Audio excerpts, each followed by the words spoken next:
Hello students, good evening. कैसे हो आप सब? तो 12th वाले बच्चों के लिए हमने स्टार्ट कर दिया था एप्लीकेशन ऑफ डेरिवेटिव्स। ठीक है, डिफ्रेंशिएशन हो चुका है आपका और हम पढ़ रहे हैं अभी एप्लीकेशन ऑफ डेरिवेटिव्स, मतलब डिफ्रेंशिएशन का एप्लीकेशन पार्ट। ठीक है, जिसमें कि मैंने आपको टेंजेंट नॉर्मल पढ़ा दिया है ना, रेट मेज़र पढ़ा दिया। रेट मेज़र कल के लेक्चर में हुआ था, बहुत इंपॉर्टेंट था। और क्वेश्चंस भी आए जेई के, सीईटी के भी, यहीं से क्वेश्चन बनते हैं। बोर्ड की बुक से आप कर लो। ठीक है, आज के दिन हम अगला टाइटल स्टार्ट करेंगे, तो उससे पहले एक क्वेश्चन है मेरे पास, क्वेश्चन करते हैं। राइट डाउन क्वेश्चन, जो कल के ही कंसेप्ट पर बेस्ड है। Question is a circular tank, a circular ink blot, ठीक है, ink blot grows at rate of 2 centimeter cube per second। ठीक है, find rate at which radius is increasing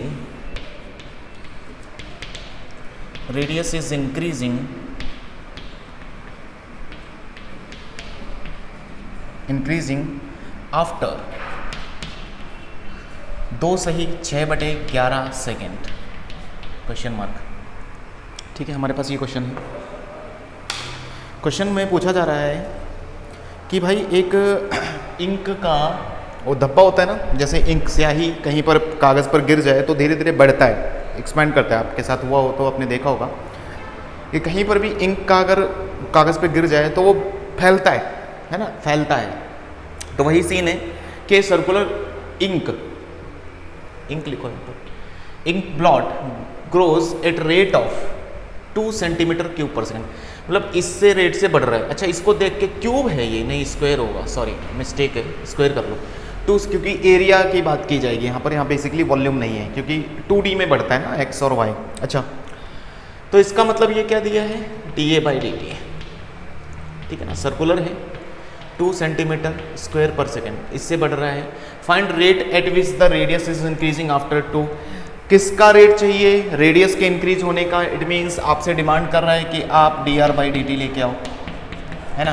कितने टाइम बाद, after t is equal to 2 6/11, मतलब उर्फ कितना होगा, 11 दूनी 22, 22 6 6 2 8 28, 28/11 सेकेंड के बाद चाहिए उसको। अच्छा, उसके लिए देखो, अब सॉल्यूशन में शुरू करता हूँ। हमें चाहिए तो क्या, अच्छा, a is equal to formula क्या लगेगा, πr², क्योंकि सर्कुलर है। एक काम करते हैं, फटाफट इसको dA/dt कर देता हूँ मैं। डिफ्रेंशिएट अगर कर दिया तो क्या आएगा, ये पाई इंटू 2r dr/dt आएगा कि नहीं आएगा। यानी कि ये चीज़ चाहिए, ये गिवन है, r चाहिए, बस r रेडियस चाहिए मुझे, रेडियस चाहिए। कितने सेकंड बाद, कितना है, 28/11 ना, 11 दूना 26 6, 11 दूना 22, 22 6 28, 28/11 सेकंड के बाद मुझको रेडियस चाहिए, क्योंकि रेडियस लगाना पड़ेगा ना, तभी तो dr/dt आएगा। तो अब आपको पता है कि इससे देखो एरिया कितना बढ़ रहा है ना। एरिया 2 सेंटीमीटर स्क्वायर है, कब, जब 1 सेकेंड है। ठीक है, ध्यान देते रहना, या इसको उल्टा करके लिखो, 1 सेकेंड पर एरिया कैसे बढ़ रहा है, 2 सेंटीमीटर स्क्वायर इंक्रीज हो रहा है। अच्छा, तो फिर 28/11 सेकेंड बाद कितना बढ़ेगा, 28/11 सेकेंड बाद कितना होगा, तो 2 इंटू 28/11 हो जाएगा कि नहीं, और 56/11 सेंटीमीटर स्क्वायर। यानी कि ये एरिया है, कब, जब ये है। तो जब ये एरिया इतने सेकंड बाद है तो इसी के लिए फिर रेडियस निकालनी पड़ेगी, है ना। कल ऐसे काम किए थे हमने। तो 26/11 is equal to a is equal to pi r², r यहाँ से मिलेगा तो रख दो। 56/11 इज इक्वल टू 22/7 r², पाई की वैल्यू। कुछ कटेगा क्या, नहीं कट रहा है, 22 छाछट होता है, नहीं कट रहा। तो r की वैल्यू यहाँ से कितनी आएगी, देख लेते हैं। r की वैल्यू आएगी 7 into 56 divide by 11 into 22 r²। अच्छा, 11, ये कितना, 2 दूना 4 और 23 क्या, देखो, नहीं, 2 दूना 4 और कितना बच गया, 1, 2 8 16, 28 तो आर मिलेगा क्या? आर कितना आएगा? आर कितना आएगा? 7 चौको 28 आर आएगा 7 × 2 डिवाइड बाय 11। देखो यही आएगा क्या? चेक कर लेना एक बार भाई, है ना, चेक कर लेना आर की वैल्यू क्या है। 14/11 आ रही है मेरे पास, ठीक है। तो फिर यहाँ से अब आ जाएंगे वापस अपने क्वेश्चन पे आएंगे। dA/dt कितना दिया है? 2 सेंटीमीटर, ठीक है। 2 = पाई × 2 × आर की वैल्यू लगा दो 14/11 × dR/dt, ठीक है ना। तो यहाँ से dR/dt मिल जाएगा, या मुझे लग रहा है ऐसा डायरेक्ट कैलकुलेट भी कर सकते थे। देख लो क्या आएगा, 2 उड़ा दो तो यह आएगा 11/14 पाई। चेक करो, 11/14 पाई, ठीक है, करेक्ट है। तो ये भी रेट मेजर का क्वेश्चन था कल के दिन जो हमने किया, उस पर बेस्ड। हेडिंग दे दो। आज पढ़ेंगे हम अप्रॉक्सीमेशन। बोर्ड के लिए ज़्यादा इंपॉर्टेंट है अप्रॉक्सीमेशन, बोर्ड के सब उसमें है सिलेबस में। हेडिंग दो अप्रॉक्सीमेशन, मिटाते हैं। आज का टाइटल है हमारा अप्रॉक्सीमेशन।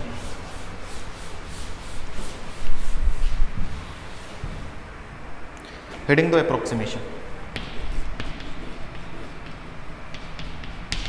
आपकी बोर्ड की बुक के साथ भी चलो थोड़ा थोड़ा, है ना, उसके भी क्वेश्चन देखते रहना, अच्छा दिया है उसमें भी, इसलिए बोल रहा हूँ मैं। अप्रॉक्सीमेशन की बात करते हैं। अप्रॉक्सीमेशन देखो क्या होता है, जैसे कि ऐसे ही समझो, जैसे कि आपको पता है √9 की कोई वैल्यू अगर कैलकुलेट करवाया आपसे तो बोल दोगे आप 3 है, लेकिन उसी जगह पर √10 पूछे कोई, √11 पूछ ले कोई, है ना, ऐसी चीज़ें हों, √11 कैसे निकाल पाओगे आप? नहीं निकाल पाओगे। तो उसके लिए क्या अप्रॉक्सीमेट वैल्यू हम लाते हैं, √10 की भी अप्रॉक्सीमेट वैल्यू लाते हैं। तो उसी के लिए अप्रॉक्सीमेशन है। तो स्टार्ट करेंगे। पहला पॉइंट आपको पता है, डायरेक्ट मैं शुरू करता हूँ। f' का फॉर्मूला एक पढ़ा था आपने, f(x + h - fx/h), याद आया? हालांकि इसमें लिमिट h टेंडिंग टू 0 हुआ करता था, लेकिन अगर नहीं लगाते हैं कोई दिक्कत नहीं, तो ऐसा कुछ फॉर्मूला होगा। यू हैव स्टडीड इट, आपने इसको पढ़ा है। तो इस फॉर्मूले को अगर मैं थोड़ा सा सही करके लिख दूं तो क्या मैं इसको ऐसा लिख सकता हूं क्या? f(x + h(f')। देखो ध्यान से देखो, इस फॉर्मूले को ऐसा लिख सकता हूं क्या? यही है हमारा अप्रॉक्सीमेशन का फॉर्मूला, जिसको हम यूज़ करेंगे अप्रॉक्सीमेशन में। कैसे यूज़ करेंगे सर? डायरेक्ट क्वेश्चन पे आ जाओ। क्वेश्चन में किसी ने पूछा मुझे कि फाइंड अप्रॉक्सीमेट वैल्यू ऑफ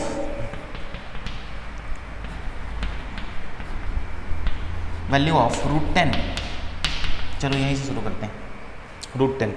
तो आपको क्या देखना है? आपको देखो सिंपल सी बात है, आपको इसका फंक्शन पहले पकड़ना पड़ेगा कि ये किस फोटो जैसा मिल रहा है, हमारा कौन सा ऐसा फंक्शन है जिसकी तरह इसका फोटो मिल रहा है। तो मैं बताऊं किसकी तरह मिल रहा है। ये फंक्शन मैं मानूंगा यहाँ पर f(x = √x)। नहीं समझे आप? क्योंकि √x है, x को बाद में हमें 10 रखना है। तो अब यहाँ पर आपको x + h ब्रेक करना है, मतलब f(x + h). x हमेशा ऐसा रखना जो जिसका आपको वो फंक्शन में डालने पर आपको वैल्यू पता हो। जैसे कि f(x + h) का मतलब यहाँ पर मैं लूँगा 9 + 1, क्योंकि √10 को 9 + 1 लिख सकते हैं। तो इसका मतलब x की जगह कौन है? 9 है, h की जगह कौन है? 1। समझ में आई ये बात समझ में आई क्या? f(x + h) को मैं ऐसा लिख लूँगा 9 + 1। इसका मतलब f(x) जो है वो कितना है? 9 है ना। f(3) कितना है? √f(9) है, x की जगह 9 है, तो ये 9 आएगा, तो यहाँ पर 3। अब फॉर्मूले में आप रख दो अगर, तो आपने पढ़ा है कि आपका फॉर्मूला है कि f(x + h) जो चाहिए दैट इज इक्वल टू होता है f(x + h टाइम्स f'(x)। बोलो हाँ या ना? पढ़ा है कि नहीं पढ़ा? तो इसके लिए बस आपको क्या लाने की ज़रूरत है? इसके लिए आपको लाने की ज़रूरत है f'(x). तो f'(x) कितना होगा भाई इसका? 1/2√x होगा। देखो ध्यान से देखो, सही है कि नहीं? 1/2√x होगा। तो फटाफट अब इसमें वैल्यूज पुट कर दो अगर, तो ये हो जाएगा f(9 + 1) दैट इज 10। ये हो जाएगा f(9) प्लस h की वैल्यू कितनी? 1। f'(x) तो f'(9), ठीक है भाई। तो f(9) अगर रखोगे तो √9 हो जाएगा, प्लस 1 × f' में 9 रख दो तो 1/2√9 हो जाएगा। तो ये आएगा 3 + 1/2 × 3 यानी कि आंसर आएगा ये f ऑफ 9 + 1 मतलब क्या हो जाएगा, देखो ना 9 + 1 यानी कि √10, यानी कि √10 की वैल्यू कितनी आई 3 + 1/6 यानी कि 1/6 और ज़्यादा आएंगे। देखो बात समझ में नहीं आई आपको, है ना, अप्रॉक्सीमेट वैल्यू है ये। तो इस तरह से हम अप्रॉक्सीमेट वैल्यू करेंगे। समझ में आया क्या, क्या करना है, f ऑफ x + h, यानी कि जो चीज़ आपको निकालनी हो उसको ऐसा तोड़ो, जैसे 9 + 1 मैंने क्यों तोड़ा, क्योंकि 9 का रूट मुझे आता है, ठीक है, +1 जो बाकी उसके अलावा बचेगा वो h बन जाएगा, ठीक है। जैसे नहीं समझ में आया तो अगला क्वेश्चन वापस देखते हैं।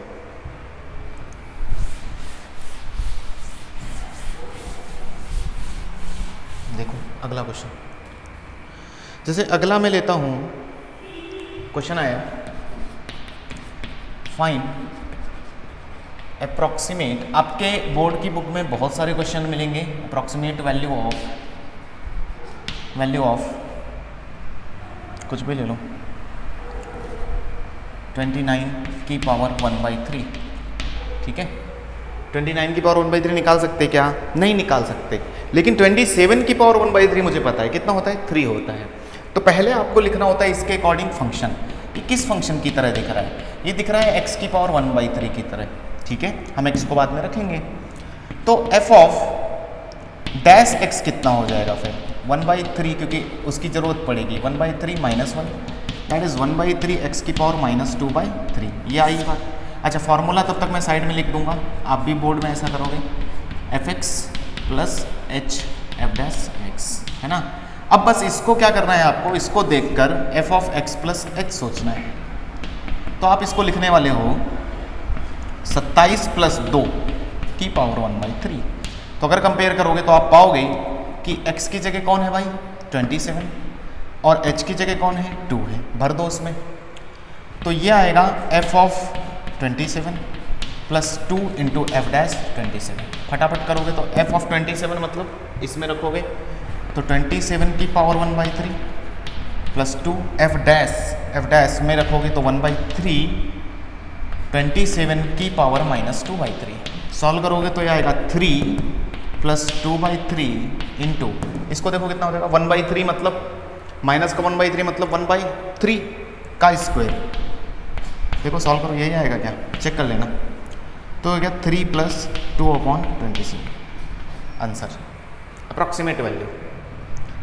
तो आपको अप्रॉक्सीमेशन का कंसेप्ट समझ में आया, फार्मूला बस याद रखना है, ये फार्मूला कैसे अप्लाई करते हैं वो ध्यान रखना है, ठीक है, कैसे अप्लाई करना है वो ध्यान रखना है। क्लियर है, और क्वेश्चन करने की जरूरत है क्या, फिलहाल जेईई में नहीं आया, और क्वेश्चन देखेंगे हम, कर लेना। तो आपके बोर्ड में है ये, बोर्ड में ट्राई करना, अगर आप वो बोर्ड की बुक बाद में लाओगे तो मैं उसमें से करवा दूंगा आपको क्वेश्चंस। तो फिलहाल हम आगे बढ़ते हैं, हेडिंग दे दो, नेक्स्ट टाइटल इज मोनोटोनिसिटी। तो अब तक देखो बड़ा चैप्टर जो हमने कंप्लीट किया, बड़ा टाइटल इसमें जो कंप्लीट किया, मैंने शुरुआत के दिन आपको बताया था कि इसके अंदर एप्लीकेशन ऑफ डेरिवेटिव्स के अंदर हम 4 टाइटल मेन पढ़ने वाले हैं। First one is tangent normal, दूसरा मोनोटोनिसिटी, फिर इंक्रीजिंग, हाँ मोनोटोनिसिटी इसमें आ गया, फिर मैक्सिमा मिनिमा एक बचता है, और फिर रोल्स एंड लैग्रांजेस थ्योरम। तो अब दूसरे की तरफ बढ़ रहे हैं हम पढ़ने वाले हैं मोनोटोनिसिटी। तो हेडिंग दे दो मोनोटोनिसिटी, मोनोटोनिसिटी ऑफ फंक्शन।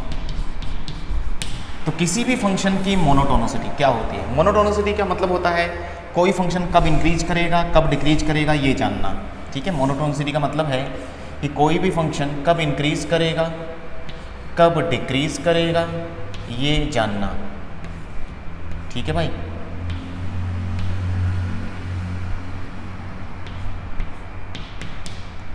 चलें आगे। तो मोनोटोनिसिटी के अंदर इसका मतलब आप क्या पढ़ने वाले हो, इंक्रीजिंग एंड डिक्रीजिंग, ठीक है भाई। Monotonicity of function, okay. चलो लेट्स स्टार्ट करते हैं, ठीक है। फिर बात करते हैं, तो मोनोटोनिसिटी के अंदर आपको 2-3 चीज़ें पढ़नी पड़ेंगी। 4 कैटेगरी के फंक्शन आपको मिलेंगे। तो first one is increasing function. कैसा, इंक्रीजिंग फंक्शन कैसे लिखेंगे हम शॉर्ट में, इंक्रीजिंग फंक्शन ऐसे।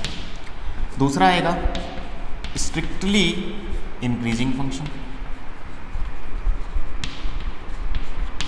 स्ट्रिक्टली इंक्रीजिंग फंक्शन, वो सिर्फ इंक्रीजिंग फंक्शन है, ये स्ट्रिक्टली इंक्रीजिंग फंक्शन। बाद में बताऊंगा डिफरेंस क्या है दोनों में। अगला पढ़ोगे आप डिक्रीजिंग फंक्शन,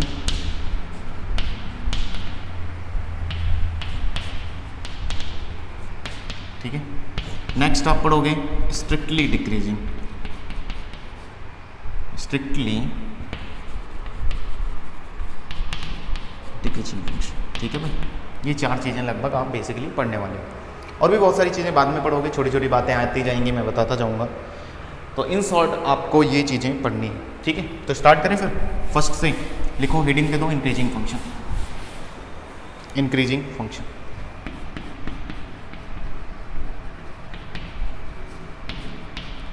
हेडिंग दे दो इंक्रीजिंग फंक्शन, ठीक है भाई। तो पहले समझते हैं कि इंक्रीजिंग फंक्शन कैसा होता है, ठीक है। तो ए पढ़ रहे हो आप इंक्रीजिंग फंक्शन। इंक्रीजिंग फंक्शन कैसा होता है वो देखते हैं। देखो सिर्फ इंक्रीजिंग की बात कर रहा हूँ, तो फोटो देखना ध्यान से, मैं कैसा फोटो बनाता हूँ। फोटो बन रहा है कुछ,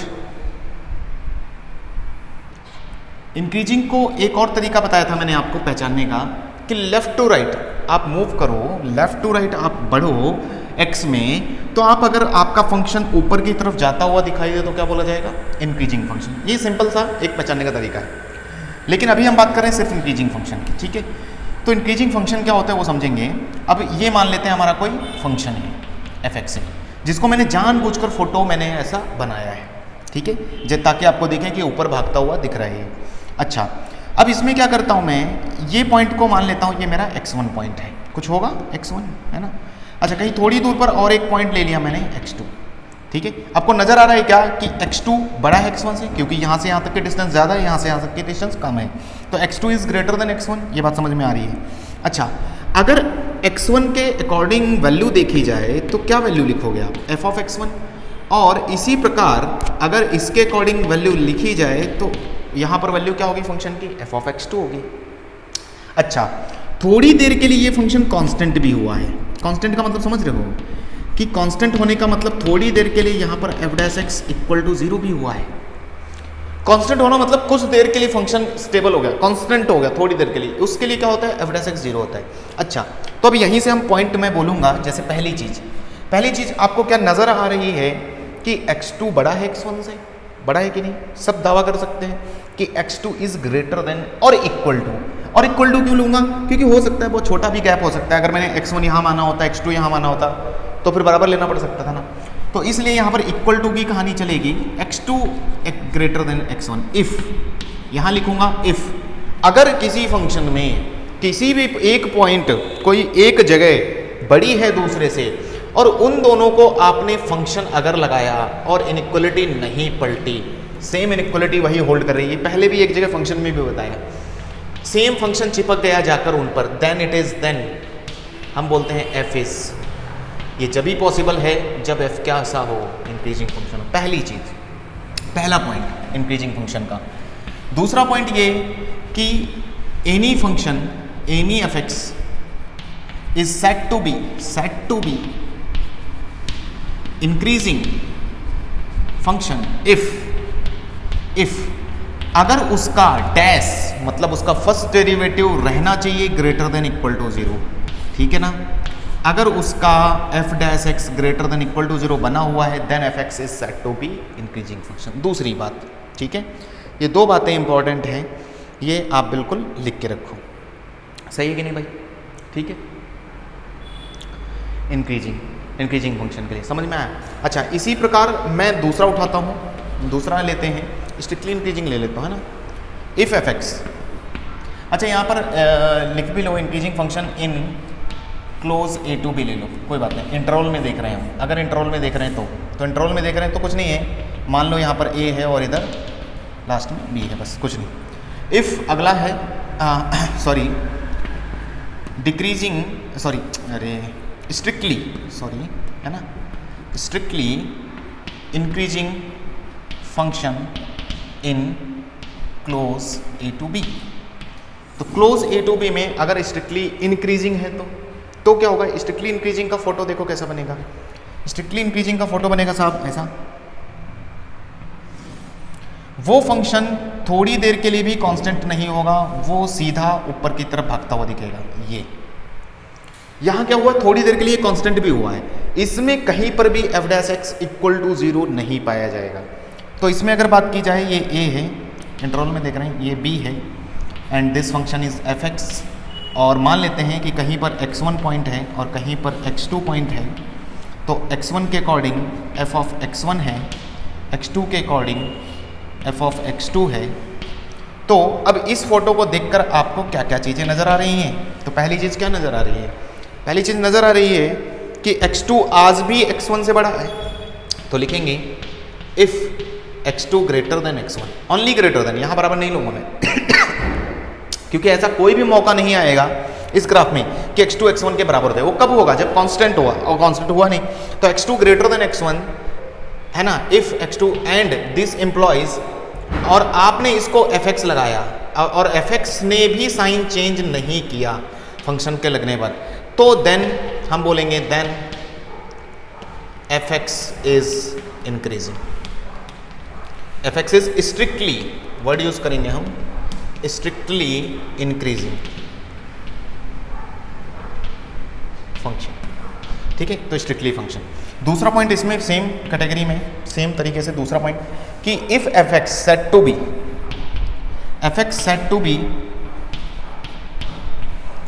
is said to be strictly increasing if f dash x only greater than 0। अगर उसका f dash x सिर्फ पॉजिटिव पाया जाएगा तो इसका मतलब वो इंक्रीजिंग फंक्शन है। फटाफट यहाँ तक कॉपी करो, fx इज इंक्रीजिंग कब? जब ग्रेटर देन। अच्छा, सिर्फ इंक्रीजिंग में इक्वल टू का भी साइन, दोनों में डिफरेंस कितना है? इक्वल टू का, बस इक्वल टू का ही डिफरेंस है दोनों में, बाकी तो दोनों की कहानी सेम है, ठीक है। तो बस ध्यान रखना इंक्रीजिंग और इसका। आगे बढ़ेंगे, नेक्स्ट लिखते हैं डिक्रीजिंग फंक्शन, हेडिंग दे दो डिक्रीजिंग फंक्शन। तो यहाँ तक कॉपी कर लो फटाफट,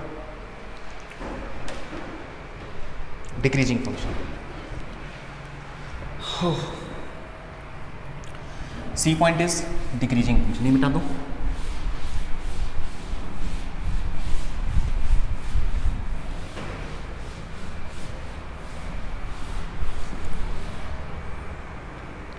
हेडिंग दे दो, C is decreasing function in x lies close A to, जब आपका x close A to B में है। तो फोटो कैसा आएगा डिक्रीजिंग फंक्शन का? सेम कहानी, इस बार डिक्रीजिंग बना दो थोड़ी देर के लिए, ठीक है, कुछ ऐसा बना दिया। तो ओवरऑल आपको ग्राफ नीचे आता हुआ दिख रहा है, लेकिन कुछ देर के लिए ऐसा लग रहा है कि थोड़ा कांस्टेंट भी हुआ है, ठीक है, ठीक है, कुछ थोड़ी देर के लिए कांस्टेंट भी हो सकता है। तो ये a, इधर b मान लेते हैं, इधर कहीं तो x1 पॉइंट है और इधर कहीं तो x2 पॉइंट है, तो f ऑफ x1 यहाँ दिखाई देगा और f ऑफ x2 यहाँ मिलेगा, ठीक है, मिलेगा कि नहीं? और ये कैसा फंक्शन है? fx। अच्छा, लेफ्ट टू राइट जाने पर क्या ग्राफ नीचे की तरफ मूव हुआ? क्या ग्राफ नीचे की तरफ मूव हुआ? अगर नीचे की तरफ मूव हुआ तो हमें पता है डिक्रीजिंग ही होता है, लेकिन आज हम कंडीशन लिख रहे हैं मैथमेटिकली। तो क्या आपको फोटो देखकर कुछ चीज़ें नज़र आ रही हैं? जैसे ए बात ये नज़र आ रही है कि आज भी सर x2 तो x1 से बड़ा ही है, तो मैंने बोला ठीक है, यस है ना, इफ़ x2 बड़ा है, और बराबर भी ले सकते हैं क्योंकि ये क्या है, थोड़ा सा कहीं पर बराबर भी हो सकता है। जैसे इस पॉइंट पर अगर नज़र डालो, यहाँ पर दोनों x2 x1 लगभग सॉरी x2 तो बड़ा ही आएगा, लेकिन इस पॉइंट पर जहाँ पर दोनों ही एक जगह बिल्कुल दोनों का कम डिफरेंस है, लगभग बराबर हम ले सकते हैं, इसलिए बार बार लेते हैं, सिर्फ इंक्रीजिंग या decreasing. x2 greater than equal to x1 है हर जगह। एंड ऑल्सो अगर आप इन पर f चिपकाओ तो आप पाओगे कि f of x1 f of x2 छोटा है क्या? f ऑफ x2, देखो मैंने बोला था कि कभी भी ग्राफ में जब हम इनइक्वालिटी की बात करते हैं तो ऊंचाई से लेते हैं, ऊंचाई, जो ऊंचा वो बड़ा, जो नीचा वो छोटा। तो क्या f ऑफ x2 छोटा है f ऑफ x1 से? f ऑफ x2 छोटा है, छोटे को कैसे लिखेंगे? ऐसे, और f ऑफ x1। तो आज देखो x2 बड़ा था x1 से, लेकिन जब इनको f मिला, इसको भी f लगाए, तो इनइक्वालिटी दोनों की पलट गई। अगर इनइक्वालिटी दोनों की पलट गई, that means so fx is decreasing. तो इस प्रॉपर्टी को हम उल्टा भी यूज़ कर लेते हैं कई बार डिक्रीजिंग फंक्शन कि, है ना। उल्टा कैसे यूज़ करते हैं, जैसे है ना कन्वर्स इसका कैसे यूज़ करते हैं वो देख लो।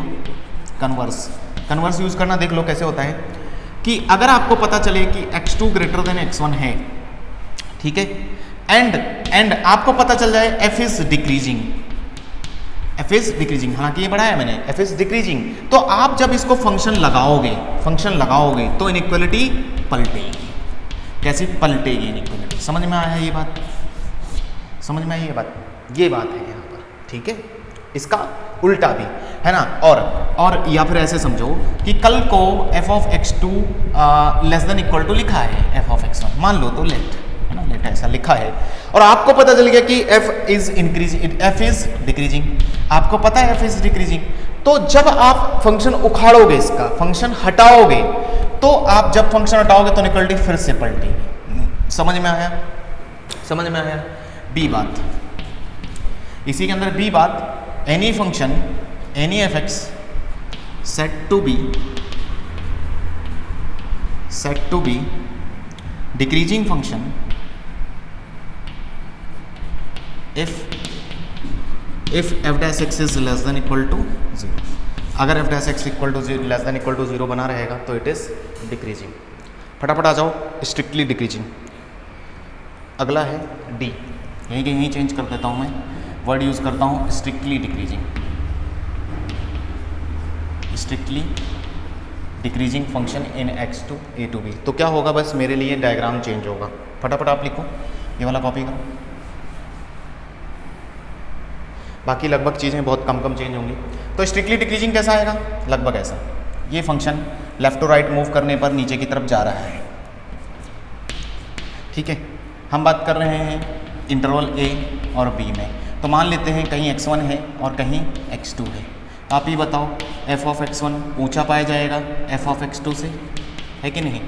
अगर ऐसा पाया जाएगा तो पहला पॉइंट सेम है, वैसा ही चलेगा।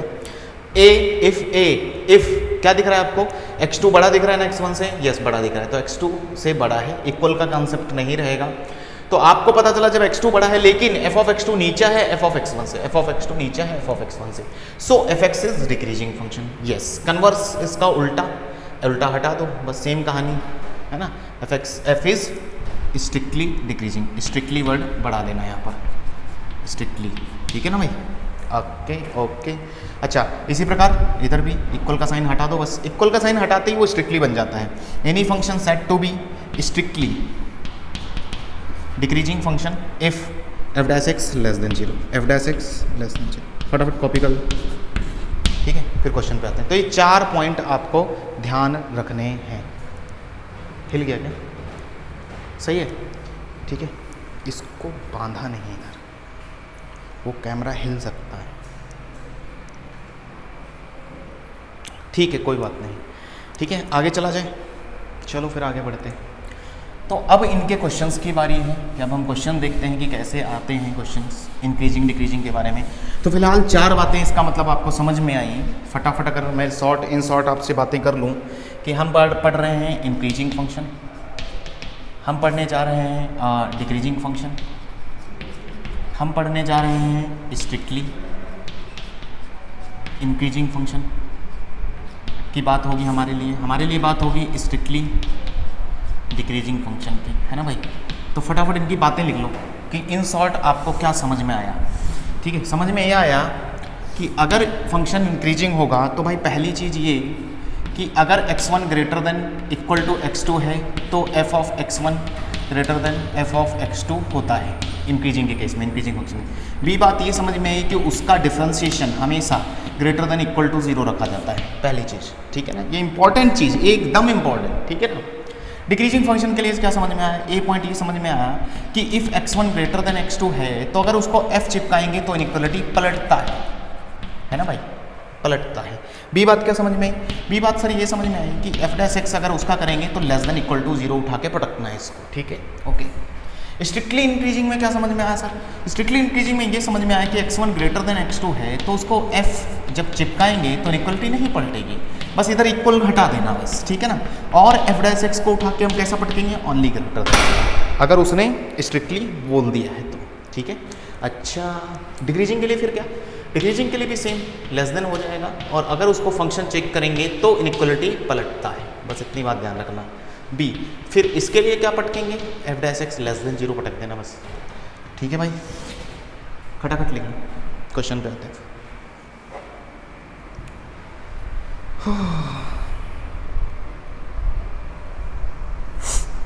ठीक है, तो यहाँ तक कोई तकलीफ नहीं है। ठीक है, तो 4 पॉइंट हो गए हमारे, A B C D 4 point हो गए, 4 बातें हो गई। हेडिंग दे दो, अब 5वीं बात लिखो, लिखने का ही काम है। हेडिंग दे दो, लिखो मोनोटोनिक फंक्शन। मोनोटोनिक फंक्शन क्या होते हैं, सब पढ़ाने के बाद मोनोटोनिक लिखवा रहा हूँ। चलो ठीक है, लिखना यहाँ पर लिख लो, एनी फंक्शन, लिखने का काम है बस, हमारे काम का नहीं। इज सेट टू बी, जितना काम था वो मैंने बता दिया, 4 बातें बस याद रखनी। Is set to be monotonic, is set to be monotonic if it is either, if it is either increasing और डिक्रीजिंग इन E2। बात समझ में आई?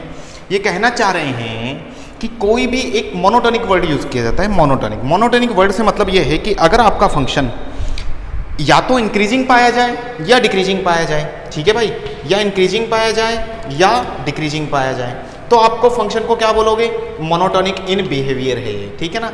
इंक्रीजिंग के लिए क्या करना है आपको, F dash X greater than equal to 0, और डिक्रीजिंग के लिए क्या होना चाहिए, F dash X less than equal to 0। सही बात है कि नहीं? अब 6ठा पॉइंट इसमें लिख लो, नॉन मोनोटोनिक। ठीक है, 6th point is non monotonic. Heading दे दो, नॉन मोनोटोनिक फंक्शन, ऐसा फंक्शन जिसका बिहेवियर ना इंक्रीजिंग हो ना डिक्रीजिंग हो। मोनोटोनिक का मतलब है इंक्रीजिंग या डिक्रीजिंग, है ना। हिंदी मतलब होता है मोनोटोनिक क्या, इंक्रीजिंग या डिक्रीजिंग, बढ़ते क्रम, बढ़ता हुआ या घटता हुआ। ठीक है, नॉन मोनोटोनिक का मतलब क्या हो जाएगा, आप neither increasing, if function is neither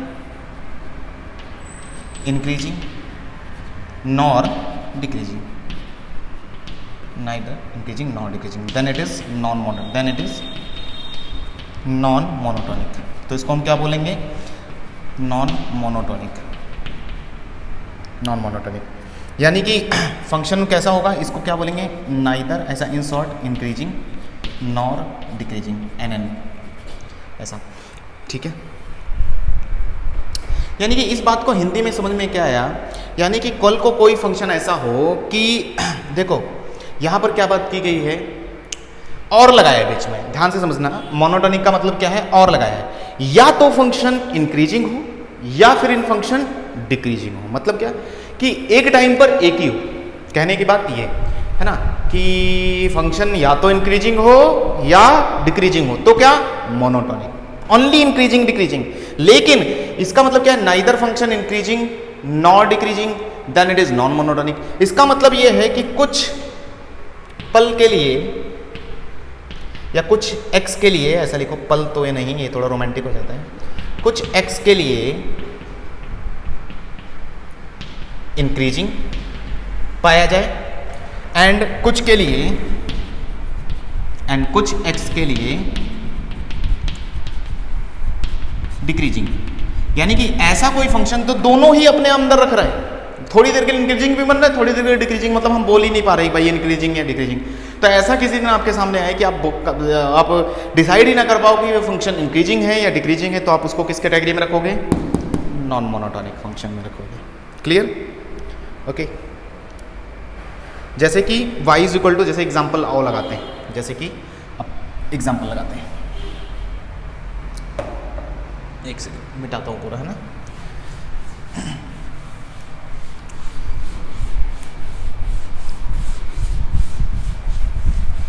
देखो कंसेप्ट समझना बस, ज़्यादा जो इंपॉर्टेंट चीज़ थी वो मैंने पहले लिखी हैं, तो बातें ध्यान रखना बस। जैसे कि एग्जांपल के तौर पर नॉन मोनोटोनिक का लिख रहा हूँ, y is equal to sine X है फॉर x लाइज 0 to पाई।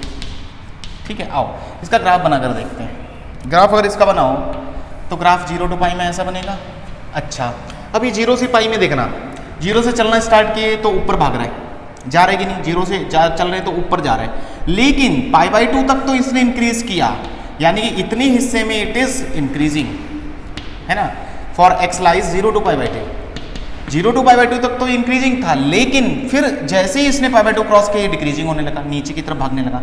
तो इसका मतलब it is decreasing in X lies π/2 to π, यानी कि π/2 से π तक ये डिक्रीजिंग है। तो इट इज नॉन मोनोटोनिक। तो इसको हम किस में रखेंगे? Non monotonic. मतलब हम पूरी तरह कह ही नहीं पा रहे कि मोनोटोनिक है, इंक्रीजिंग है या डिक्रीजिंग है। समझ में आए? तो it is the best example to understand non monotonic functions. Okay, चलो फिर आ जाओ।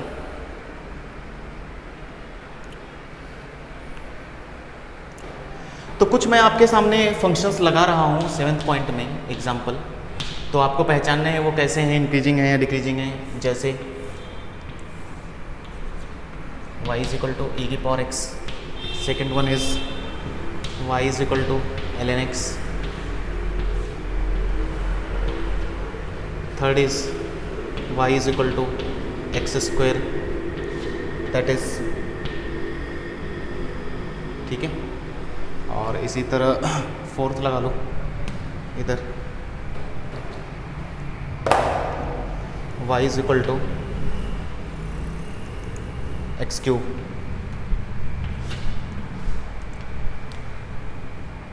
ठीक है। हाँ, वो बात करते हैं। तो क्या ये फंक्शन पूरा लेफ्ट टू राइट ऊपर की तरफ भाग रहा है? तो ये कैसा दिख रहा है? It is increasing. तो ये कैसा है? इंक्रीजिंग फंक्शन है, इंक्रीजिंग फंक्शन है। यानी कि इसका जो डेरिवेटिव आप करोगे, यानी कि इसके लिए जो f डैश एक्स करोगे वो हमेशा ग्रेटर देन 0 ही आएगा। और वैसे भी पता है e की power x is always greater than 0, it is positive quantity. y is equal to ln x, y is equal to ln x। देखो ये भी क्या हुआ, लेफ्ट टू राइट अगर आपने मूव किया यहाँ से यहाँ तक तो देखा कि ऊपर तक जा रहा है, it is again increasing function, है ना। यानी कि इसको मोनोटोनिक आप बोल सकते हो, इसके लिए मोनोटोनिक वर्ड भी चलेगा। मोनोटोनिक, ये भी क्या, मोनोटोनिक, ठीक है ना भाई, मोनोटोनिक। लेकिन इसके लिए अगर देखा आपने तो आपने पाया कि यहाँ से चलना अगर स्टार्ट किया तो नीचे की तरफ गया, लेफ्ट टू राइट आप मूव कर रहे हो, लेफ्ट में ऊंचाई पर खड़े हो, जैसे आप इधर बढ़े आप नीचे भाग गए, तो और फिर थोड़ा जैसे आगे बढ़े तो ऊपर भाग रहे हैं। मतलब इतने के लिए ये डिक्रीजिंग है और इधर कैसा है, इंक्रीजिंग है। तो फिर कैसा है, नॉन मोनोटोनिक। इसको हम किस में रखेंगे, नॉन मोनोटोनिक, नॉन मोनोटोनिक, है ना, नॉन मोनोटोनिक। अच्छा ये कैसा है, ये अगर लेफ्ट टू राइट आप चल रहे हो तो पूरा ऊपर की तरफ बढ़ रहा है ना, ऊपर की तरफ ही भाग रहा है। तो इसको क्या बोलेंगे हम, मोनोटोनिक बोलेंगे पहले तो, कि मोनोटोनिक है, ठीक है ना। और दूसरा इट इज़ इंक्रीजिंग, कौन सा वाला मोनोटोनिक है, इंक्रीजिंग, ठीक है ना, लिख लेना इंक्रीजिंग फंक्शन, लिखो यहाँ तक। तो बातें समझ में आई क्या आपको, इंक्रीजिंग डिक्रीजिंग पहचानना, है ना। तो हिंदी में लिख दूँ क्या, लेफ्ट टू राइट आप मूव करो, है ना, ये देखो इधर लिख देता हूँ नोट, है ना, कि डायग्राम्स को देखकर कैसे पहचानोगे। Move if while moving from left to right, graph is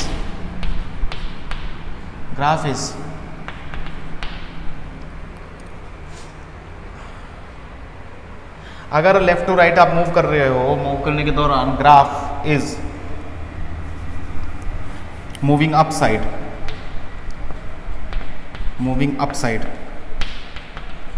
then it is increasing, ठीक है ना।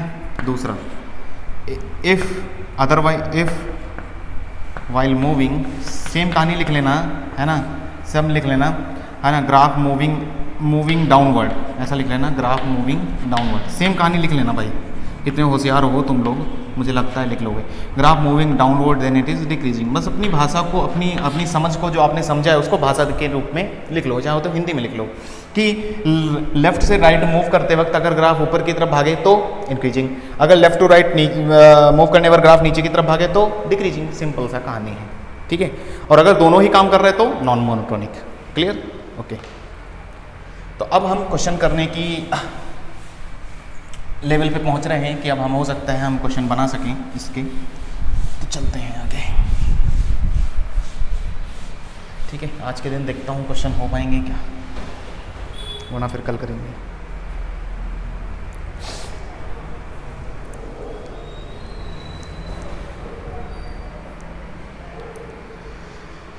अरे बहुत थ्योरी है भाई इसमें।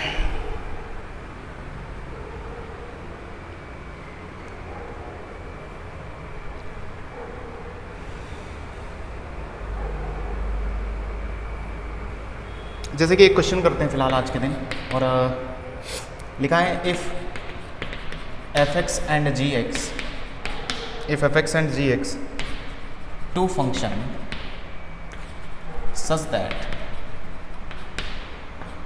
if x1 greater than x2 implies f of x1 greater than f of x2 and g of x1 less than g of x2, then find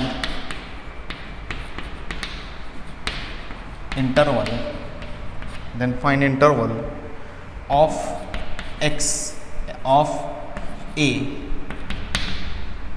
if f of g of a square minus 2a is greater than f of g of 3a minus 4। ठीक है, ये लिखा है question वाले ने, ये लिखा। Question copy करो, 1 मिनट मैं देखता हूँ दिख रहा है क्या। क्वेश्चन दिख रहा है सबको? सही है कि नहीं? क्वेश्चन दिखा? अच्छा क्वेश्चन है। सारी जितनी भी आज के दिन कंसेप्ट पढ़ी उसी पर बेस्ड क्वेश्चन है, बढ़िया सा क्वेश्चन, इसलिए मैंने लिख दिया। आओ देखो भाई, क्या कह रहा है क्वेश्चन वाला कि एफ एक्स और जी एक्स आपके पास 2 फंक्शन हैं, ठीक है, सच दैट, इस प्रकार कि x1 जब x2 से बड़ा है तब f क्या ऐसा है, तो f जो है वो भी x1, f ऑफ x1 भी x2 से बड़ा है, लेकिन g of x1 g of x2 से बड़ा है। अच्छा, इस चीज़ को समझ के कुछ निष्कर्ष निकाले क्या आपने, जो मैंने आज के दिन पहले पॉइंट लिखे थे कि x1 ग्रेटर देन x2 है अगर, और f आप उसको लगा रहे हो वो भी सेम इक्वलिटी होल्ड कर रहा है, it means f is increasing function. क्या? अरे बोल दो भाई, इंक्रीजिंग फंक्शन ना, इसका मतलब अगर x1 ग्रेटर देन x2 है लेकिन आप उसमें फंक्शन लगाने पर इनइक्वालिटी पलट रही है, इट मीन्स ये कैसा है, डिक्रीजिंग फंक्शन है। यानी कि आपको क्वेश्चन वाले ने दे दिया, समझ में आया इतनी बात सही, आपको समझना पड़ेगा, इसीलिए तो लिखवाए। समझ में आया क्या? इसका मतलब आपको समझ में आया, पहला पॉइंट क्लियर हुआ कि f is increasing function and g is decreasing function. बोलो भाई, समझ में आई बात? इतनी बात क्लियर है? आओ फिर, अब उसने क्या दिया है आपको, उसने दिया है ये कि एक रिलेशन का यूज़ किया उसने, f of g of a square minus 2a है ना, greater than f of g of 3a minus 4 है ना भाई। अब देखो, आज के दिन मैंने आपको बताया फंक्शन उखाड़ना भी पड़ सकता है, लेकिन फंक्शन उखाड़ते वक्त ध्यान किसका रखना है कि फंक्शन इंक्रीजिंग है डिक्रीजिंग है, ये चेक करना पड़ेगा। अगर फंक्शन इंक्रीजिंग हुआ, यहां पर लिखता हूं, if function increasing inequality change या not change, inequality not changed, हमेशा याद रखना इनइक्वालिटी नहीं पलटती है। If function is decreasing inequality is changed, यानी कि अगर इनइक्वालिटी ग्रेटर है तो लेस हो जाएगा और लेस है तो ग्रेटर। हमेशा दिमाग में बिठा के रखना ये बात, ठीक है भाई, ये बहुत बेसिक बात है। तो अब देखो, अब मुझे f को उखाड़ना है क्योंकि मुझे इंटरवल किसका चाहिए, a का इंटरवल चाहिए, a का इंटरवल, ठीक है भाई, a का इंटरवल चाहिए, तो a को लाना पड़ेगा ना, उसके लिए a को क्या, f उखाड़ो g उखाड़ो। तो f जब उखाड़ूंगा तो मैंने यहाँ पर लिखा सिंस f इज इंक्रीजिंग, तो जब f उखड़ेगा तो बचेगा g of a square minus 2a, inequality पलटेगी क्या? नहीं पलटेगी, क्योंकि f इज इंक्रीजिंग था, और बचा g of 3a minus 4। Clear? अब मैं g देखूंगा, g कैसा है, since g is decreasing function, so अब अगर आप g उखाड़ोगे तो क्या हो जाएगा कि ये इनइक्वालिटी अब पलटेगी, ग्रेटर देन था लेस देन हो जाएगा, a स्क्वायर माइनस 2a बचेगा, g उखाड़ दिया, इधर बच गया 3a माइनस 4। अब इसको सॉल्व कर लो, a आ जाएगा, तो हो गया a स्क्वायर, 3a को इधर उचकाओ, कितना हुआ, 3a माइनस का 5a प्लस का 4 लेस देन 0। क्या फैक्टर हो रहे हैं क्या? तो कोई फैक्टर आ रही क्या? तो a square minus 4, a minus 4 और देखो और क्या हो रहा है, a माइनस 1, चेक करो, यही है क्या फैक्टर? देखो फैक्टर मेरे हिसाब से यही होने चाहिए, ए square minus 4a minus 5a और माइनस माइनस प्लस, सही है। तो फिर इसके लिए क्या करोगे, इसके लिए फिर नंबर लाइन लगाएंगे, है ना भाई। आपके पास क्या आ चुका है, a-4 और a-1 लेस देन 0। हाँ भाई नंबर लाइन लगा लो। नंबर लाइन पे कहाँ कहाँ बिठाओगे, 1 और 4 पर, प्लस माइनस प्लस कहाँ रहना चाहता है, नेगेटिव में रहना चाहता है, तो फटफट इधर। तो ए लाइस क्या लिखोगे, 1 to 4, यानी कि ए का इंटरवल क्या आया, 1 से 4 आया। सॉल्व हो गया क्वेश्चन। क्लियर है ये बात। तो ऐसे क्वेश्चंस आप कर सकते हो, और ऐसे क्वेश्चन उन्होंने भर भर के पूछे, ठीक है, सिर्फ फंक्शन लगाने पर, फंक्शन उखाड़ने पर, ठीक है। उखाड़ने और लगाने के लिए कंसेप्ट क्या, जो आज मैंने बताया आपको, समझ में आई यहाँ तक बात नहीं। तो और भी बातें हैं, बहुत सारी बातें हैं अभी डिस्कस करने के लिए, मिलेंगे अगले लेक्चर में, ठीक है। तब तक के लिए इतना पढ़ो, कंप्लीट करो, मिलते हैं नेक्स्ट लेक्चर में। Thank you. और बोर्ड के भी क्वेश्चन करते रहो, हाँ बहुत आराम बात, बोर्ड के क्वेश्चन, ठीक है, ओके।